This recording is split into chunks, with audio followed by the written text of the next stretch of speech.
Hai, dengan Miss Misteri di sini. Kali ini ada kisah Pocong Darman Minta Tolong. Selamat mendengarkan.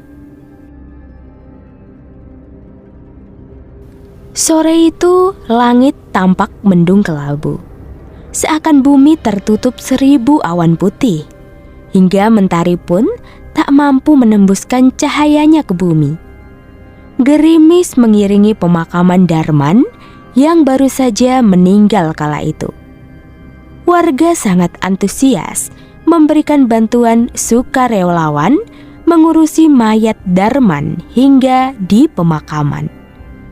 Memang sudah menjadi tradisi warga di situ.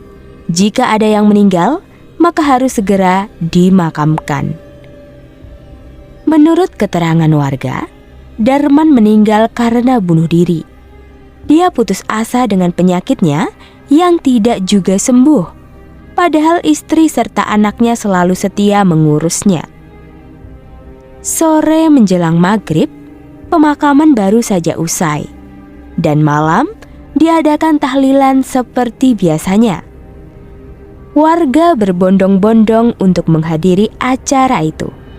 Maklum saja, di perkampungan rasa sosialnya masih sangat tinggi.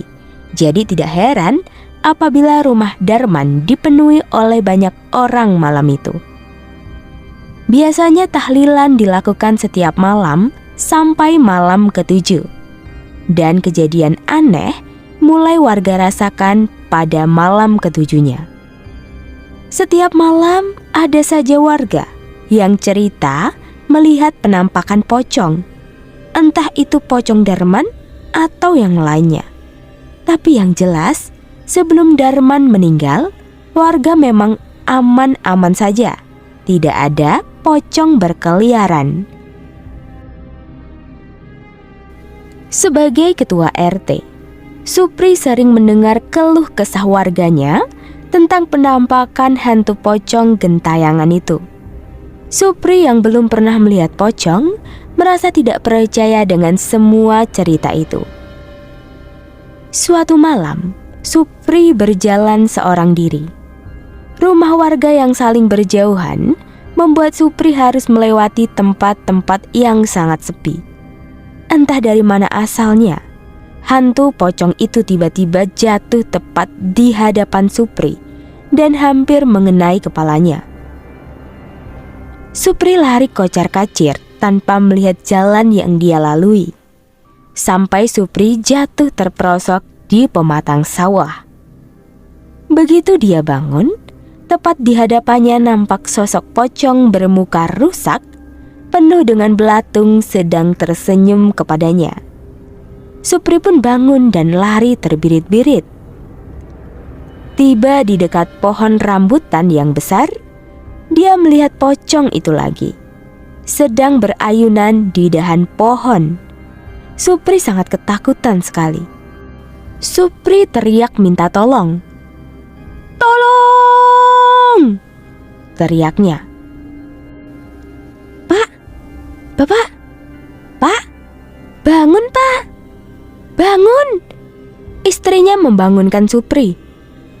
"Astagfirullahalazim, rupanya aku hanya bermimpi," ucap Supri dengan tubuhnya yang dipenuhi oleh keringat. "Mimpi apa sih Pak? Kok kayak tegang banget gitu?" tanya istrinya. "Mimpi dikejar pocong Bu, Bapak takut banget," jawab Supri. "Ih, kok mimpi gituan sih?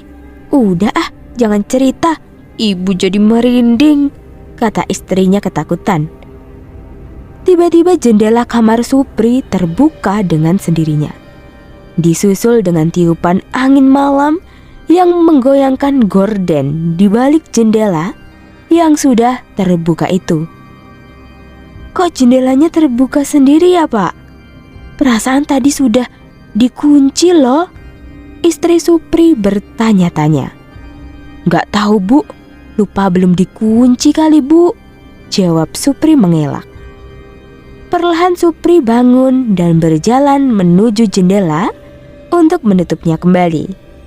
Belum juga tangannya meraih jendela itu, tiba-tiba terlihat sosok pocong berdiri di pekarangan rumahnya.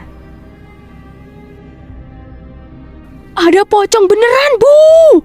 teriak Supri sambil melangkahkan kakinya mundur dan menunjuk ke arah pekarangan rumahnya. "Mana, Pak?" tanya istrinya kaget.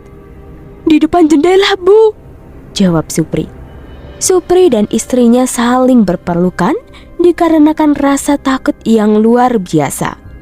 Namun tiba-tiba pintu jendela menutup kembali dengan sendirinya. Dan muncullah sebuah suara. Ya, suara seorang laki-laki yang serak dan parau. Terdengar jelas oleh telinga Supri dan juga istrinya. "Pak, tolong saya.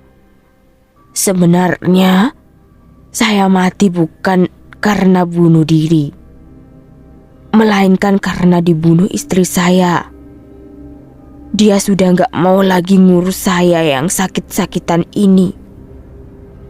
Tolong, Pak, selidiki sama pihak berwajib agar saya mati dengan tenang."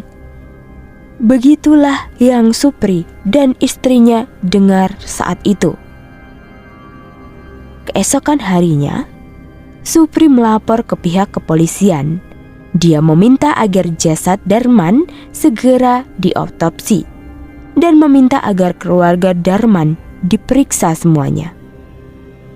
Pada akhirnya terbongkar juga bahwa istri Darmanlah yang telah membunuh Darman. Alasannya dia membunuh dikarenakan capek mengurus Darman yang penyakitan itu.